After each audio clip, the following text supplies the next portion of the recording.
Bismillahirrahmanirrahim. Assalamualaikum warahmatullahi wabarakatuh. Kalau kita bicara tentang Nusantara, pastilah yang akan terbayang di benak kita adalah bentangan dan jajaran ribuan pulau-pulau yang terhembar dari barat hingga ke ujung timur, dari Sabang sampai Merauke, yang dikelilingi oleh wilayah perairan atau lautan yang sangat luas dengan segenap daya pesona alamnya yang indah dan kaya raya.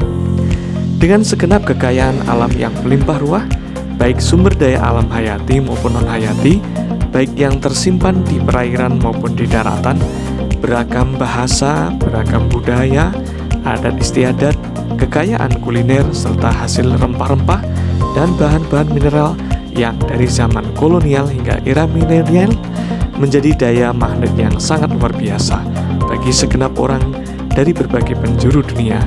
Kebanggaan sebagai bangsa Indonesia dalam semangat Bhinneka Tunggal Ika, berbeda-beda tetapi tetap satu dalam bingkai merah putih.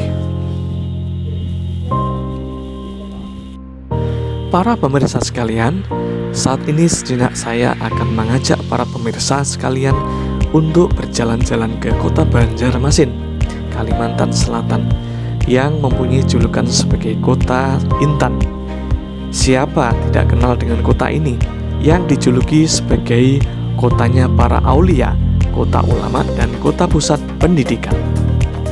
Jika kita pernah mendengar tari cepen, batik sasirangan, silat kuntau, ketupat kandangan, lontong sayur, hamparan tatak, pasar terapung, ikan haruan bumbu merah, gangan humbut, iwak pakasam, dan batu intan permata, tentunya ingatan kita akan langsung terbawa ke daerah Kalimantan Selatan. Dan rasanya tidak cukup waktu untuk mengupas tuntas semua kekayaan dan keanekaragaman budaya dari kota santri tersebut. Nah, di sini para pemirsa, saya hanya akan sedikit mengajak pemirsa untuk membahas salah satu kekayaan kuliner dari daerah Kalimantan Selatan, yaitu lontong sayur khas Kalimantan Selatan.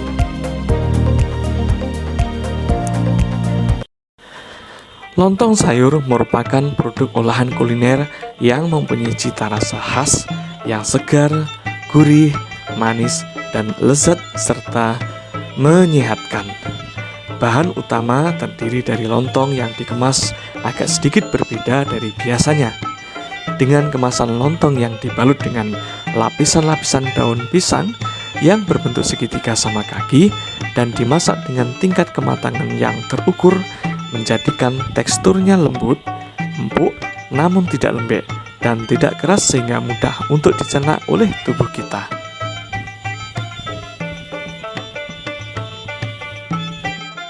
Selain bahan utama berupa lontong yang merupakan sumber karbohidrat, juga ada beberapa pendamping yang tak kalah lezatnya, yaitu berupa unsur protein hewani, yakni ikan haruan. Dalam bahasa Indonesia sering disebut sebagai ikan gabus, karena kita ketahui bahwa wilayah Kalimantan merupakan wilayah yang sebagian besar terdiri atas wilayah perairan, baik itu sungai, rawa, maupun laut. Maka sumber protein lokal ini sangat berlimpah jumlahnya. Ada sesuatu keunikan cita rasa dari olahan ikan haruan ini. Di sini saudara-saudara kita dari Banjarmasin mempunyai cara yang khusus dan khas dalam mengolah dan memadukan kombinasi antara bumbu-bumbu dan rempah-rempah, serta teknis khusus dalam mengolah ikan air tawar jenis ini, sehingga menjadikannya rasanya begitu khas dan perfect. Harum, gurih, lembut, nikmat, serta sangat lezat. Kalau nggak percaya, saya coba deh. Selain ikan haruan, seringkali lontong sayur juga disajikan dengan lauk pauk berupa olahan hati ayam, daging sapi, ataupun telur ayam yang telah dimasak tentunya dengan resep khusus khas Kalimantan Selatan, yang biasanya berupa bumbu merah yang sangat lezat dan sangat nendang di lidah. Para pemirsa sekalian, bicara tentang lontong sayur tentunya tidak komplit jika kita tidak membahas salah satu bagian terpentingnya, yaitu komponen sayurnya. Bahan dari sayur dalam kuliner lontong sayur adalah kare gori atau yang disebut dengan nangka muda, yang dikombinasikan dengan berbagai bahan sayuran, antara lain kacang panjang, kacang putih, dan jantung pisang. Wow, betapa komplitnya unsur vitamin dan mineral yang ada di dalam masakan ini. Adapun ciri khas dari sayuran ini, kuahnya tidak begitu kental, namun dengan resep khas yang turun-temurun, dengan sensasi aneka rempah dan bumbu-bumbu khusus, menampilkan rasa yang begitu segar, gurih, manis pedas, dan sangat ringan di lidah dengan segudang sensasinya. Dan sebagian bahan pelengkap lainnya adalah kerupuk emping melinjo, dan tentunya sambal khas yang sangat nendang di indera pengecap kita. Pokoknya rugi deh kalau belum pernah mencobanya. Hehehe. Kuliner lontong sayur sangat pas jika dihidangkan saat masih panas-panas, dengan ditemani segelas air tawar aroma teh melati yang masih panas juga tentunya. Masya Allah, kalau sudah begini, nikmat Tuhan mana yang tidak kita syukuri? Subhanallah.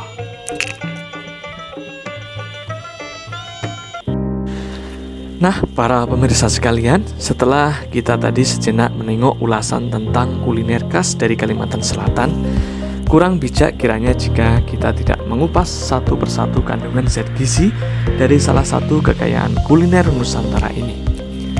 Yang pertama adalah lontong. Lontong merupakan salah satu bahan sumber pokok yang banyak mengandung karbohidrat yang mensuplai kebutuhan energi bagi tubuh kita. Bahan yang kedua adalah ikan haruan atau yang disebut dengan ikan gabus. Dalam bahasa Latin disebut sebagai Channa striata, merupakan salah satu sumber protein yang sangat bagus untuk pertumbuhan otak, terutama pada masa anak-anak, pada masa kehamilan, dan pada masa bayi, serta pada masa remaja.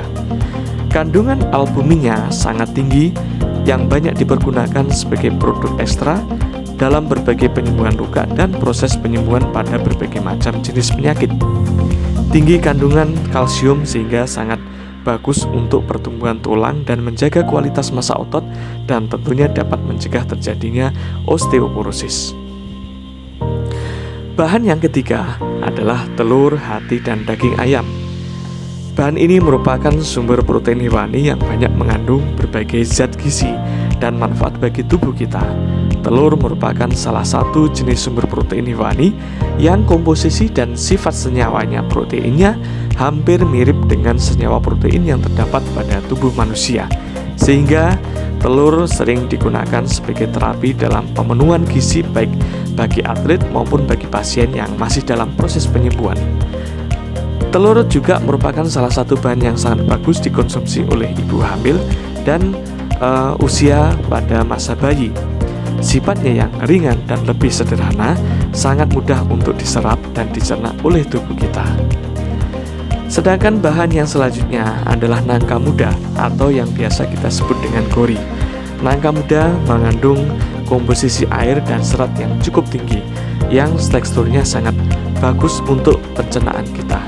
Selain itu, berbagai kandungan zat gizi mikronutrien juga sangat bagus dalam mengatur keseimbangan metabolisme tubuh kita. Bahan selanjutnya adalah kacang panjang. Mengandung komposisi serat, vitamin, mineral, dan komposisi air yang sangat dibutuhkan oleh tubuh dalam menjaga dan mempertahankan fungsinya. Bahan yang keenam adalah jantung pisang, termasuk golongan sayur mayur yang mengandung serat dan vitamin, serta unsur kalium yang tentunya sangat dibutuhkan untuk keseimbangan di dalam tubuh kita. Yang ketujuh adalah kacang putih, merupakan sumber protein nabati yang rendah lemak dan mudah dicerna oleh tubuh. Yang kedelapan adalah kerupuk melinjo. Kerupuk melinjo sebagai bahan dasarnya adalah emping melinjo, yang merupakan salah satu bahan yang tinggi akan kandungan protein nabati dan sangat berpengaruh pada kecerdasan otak kita. Yang kesembilan adalah sambal. Sambal merupakan komposisi perpaduan antara cabai, tomat, bawang merah, bawang putih, dan aneka rempah-rempah yang terkandung di dalamnya. Merupakan sumber makanan yang kaya akan vitamin A, vitamin C, mineral, zat antioksidan. Sangat bagus untuk meningkatkan selera makan dan memelihara kulit dan jaringan-jaringan lunak lainnya tetap segar dan elastis, serta menjaga imunitas tubuh kita. Yang ke-10 adalah teh tawar. Di dalam kandungan teh terdapat zat yang disebut dengan tein. Zat ini berfungsi untuk memberikan efek relaksasi bagi pikiran dan tubuh kita. Demikian para pemirsa, sekilas info dan ulasan kita pada pagi hari ini tentang salah satu kekayaan dari kuliner Nusantara. Semoga ulasan ini bisa memberikan manfaat dan dapat menambah wawasan serta pengetahuan bagi kita tentunya, dan semoga hal ini membuat kita semakin cinta akan kekayaan dan produk-produk kuliner Nusantara. Tetap produktif, inovatif, jaga kesehatan, tetap semangat, dan memberikan karya terbaik kepada orang-orang di sekeliling kita, kepada bangsa dan negara kita. Sampai jumpa lagi di edisi konten berikutnya. Salam sehat dan tentunya doa terbaik buat Anda sekalian. Wassalamualaikum warahmatullahi wabarakatuh.